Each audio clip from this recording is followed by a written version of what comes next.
Hi, I'm Angela Thomas, and if you'd like to learn more about P3 Theater Company's Funny Bōnz, watch this video. I first fell in love with theater when I was 4 years old. I was at a restaurant called Shakey's Pizza Parlor in the early 70s with my parents, and apparently I have a vague memory of this, but apparently I was up on top of the tables, dancing on the tables, and they had these little straw boater hats they would give out to all the customers. And I had one of those straw boater hats, and after each song, I would tip my hat, and people would put money in it. And they had like a guy playing a piano and everything. And I guess I was just really into entertaining at a really young age. And my mom used the money from my winnings that night to enroll me in tap dance classes. I had to become part of the theater world because all through grade school, if there was a school play or if there was a class play or the teacher wanted somebody to read aloud or to perform in the chorus classes, I always wanted to be the one reading aloud, and I always put voices to my characters, to the characters in the stories, and I would always want to perform to the height of ability as a little kid even. So all of my teachers were always saying, you need to go do theater. But I did grow up in a really small community in central Illinois, and we didn't really have a lot for me to do, but I did do the dance classes and I did do the school productions when there was a school production, but these were like really small scale productions, but I always took part in them and I would always try to get the lead. And if I didn't get the lead, I would take whatever part I could get. And so I was just a part of it at a very small scale all through childhood. And I wanted to be an actor. That's what I wanted to do. And I went to college for it and just kept on going and going and going. That's really all I've done my entire life and what I wanted to do. I fell in love with sketch comedy watching the Carol Burnett show. Every Saturday, our family would sit down and watch that show together. And I watched every single episode. I wanted so badly to be just like Carol Burnett. I wanted to have a show just like hers. And I would, put on little skits for my family with my sister reluctantly joining in and the neighborhood kids. And the thing I liked so much about it was just all those fun characters and the fun costumes. And I wanted to do something like that. And it wasn't until I found I did a lot of productions throughout my career when I did become a professional actor where I would get to play more than one character. And those were usually the things that I would go for, is try to get in shows that had an actor that got to play 3 or 4 different characters. I liked doing that. I always really enjoyed that. And building characters and developing characters is one of my favorite things to do. But then I found Laffing Matterz kind of by accident because a piano player who had played some shows that I had done, Phil Hinton, called me and said, hey, I'm doing a gig called Laffing Matterz. I think you'd be great for it. And they're really looking for someone like you. Can I recommend you? I said, sure. He got me an audition. I auditioned, and then I did the show for 5 seasons straight at the Broward Center for the Performing Arts in Fort Lauderdale, Florida. So I really feel like that was the time of my life. I found my niche. I loved it so much. So I'm really excited about Funny Bōnz because the producer of Laffing Matterz and one of the former actors of Laffing Matterz, John Peterson, and Rita Wells, the former producer, are who have developed Funny Bōnz. So I feel like it's just more of an opportunity to get back into what I love so much, and can't wait. I love the sketch comedy format because I feel like I'm really good at it. I think, so of course I love it. I think I got better at it doing Laffing Matterz because it's live. You can rehearse for a bit, but then you get out there and you have to make it happen in front of the audience. And I really love that audience interaction. And I love switching back and forth from character to character. And I think that's why I really love the sketch comedy platform the most. Like with Laffing Matterz, I would have maybe 8 different characters I'd play in one night. And it was just so much fun to go out, do one number, go backstage. And I'd have this ritual backstage of changing into these different characters. And then I'd put on the earrings, the wig, the outfit, and take on the physicality and become another character. And then that would be 5 minutes and back off stage, get ready for the next character, and put on the new wig and put on the new costume and the new physicality and come out with the new voice and be the other character. And I just loved it. it gave me a real adrenaline rush, and I really felt like that's what I should be doing with my life. And the audience, I love the audience reaction. To get a laugh out of the audience is just, and to get, to see them smiling and happy, it was just the best feeling ever. I think it was in October. Rita Wells reached out to me to ask me if I'd be interested in something like that.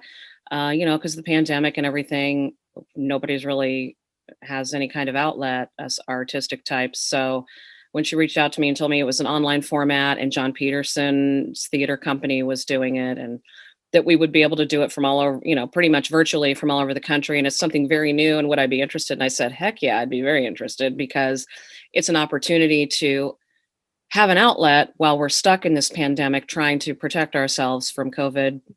And I was just honored to be a part of it, to be considered to be a part of it, because there are only so many actors involved. And I was so honored. Out of all the actors that went through Laffing Matterz, they thought of me, and it really meant a lot. So I was very excited to be a part of that.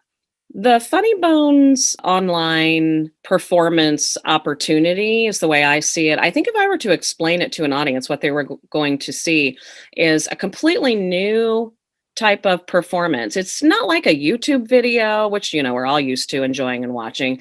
And it's not like a Zoom musical either. Like you see Zoom plays and musicals and show choirs and musicians like making Zoom videos and things. It's not like that.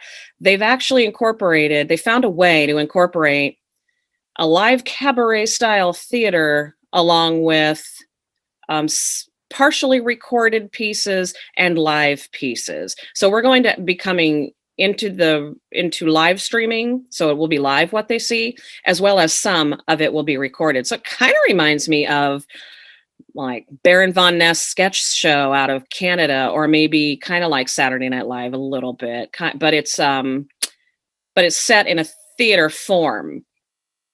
So what the audience will get to see is what it would look like if they were still sitting in a theater and we were on a stage, because they have found a way with green screens and found a way to put us on stage. So the audience, I won't get to see what the audience sees, obviously, but I can't in theater either. But I will get to be a part of, in a completely new format, to an audience that I cannot interact with, but they will get to see us as if they were in a real theater, because of the way we have framed it. What I'm hoping the audience gets out of the Funny Bōnz streaming event is, first of all, I hope they enjoy the material, because it's all new. We just created a lot of this, and some of it we brought back from past performances, that just stuff that we always enjoyed and we know the audience always enjoyed. So number one, we hope they get a kick out of it, and they enjoy it, and perhaps get to forget about life for a while and just have some fun.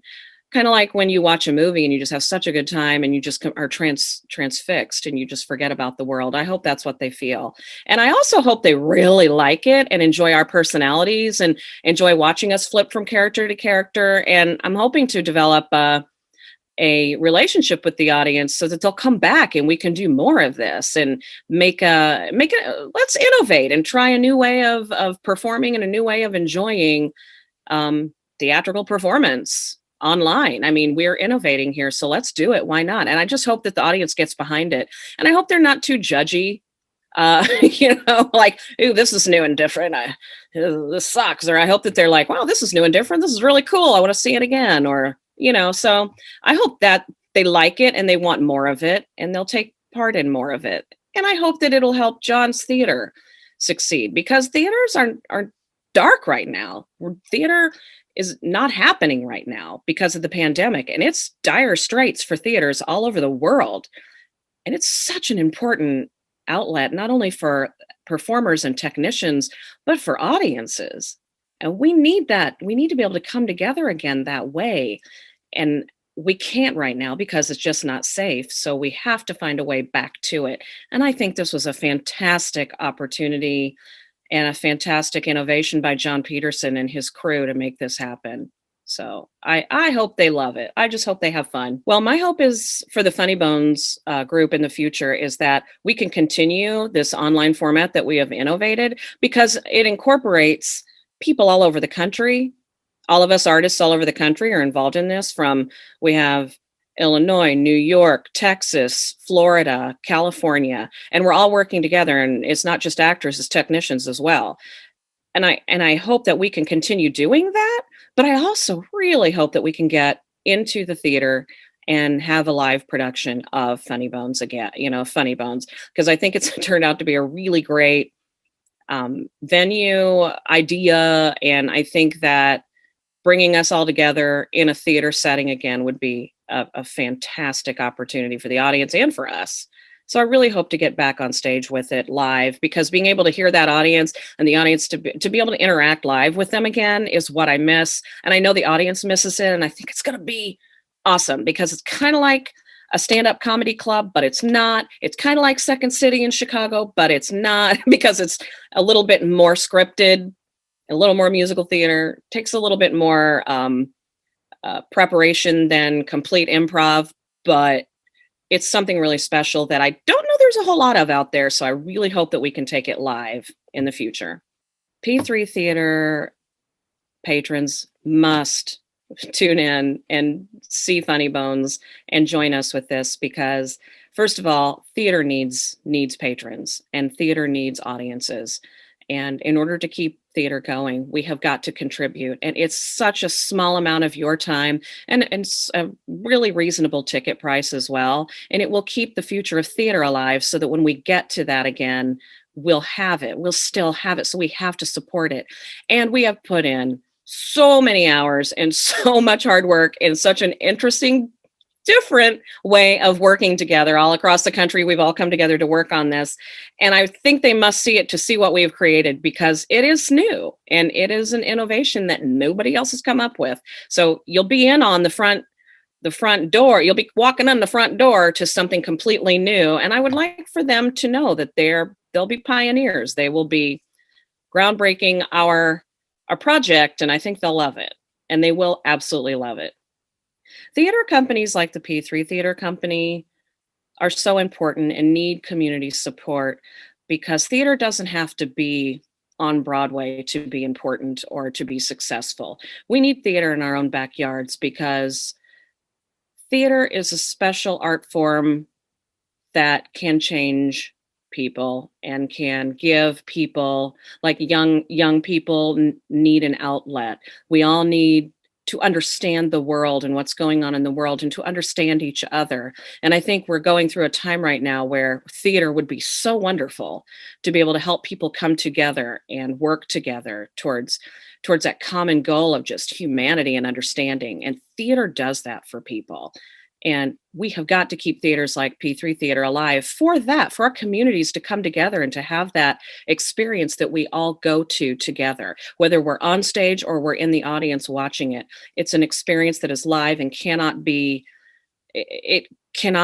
ever experienced any other way. It's not like a movie you can put on a shelf and go by and watch again and again. It's an experience that happens once between the audience and the performers and the technicians. And it's very important to our humanity. Theater's been going on since the Greek god Dionysus in the Greek times, and it's been going on forever. And it's a very important way that we learn lessons and we understand other people's opinions and we understand other points of view by seeing it enacted before us, and it moves us and we can feel it.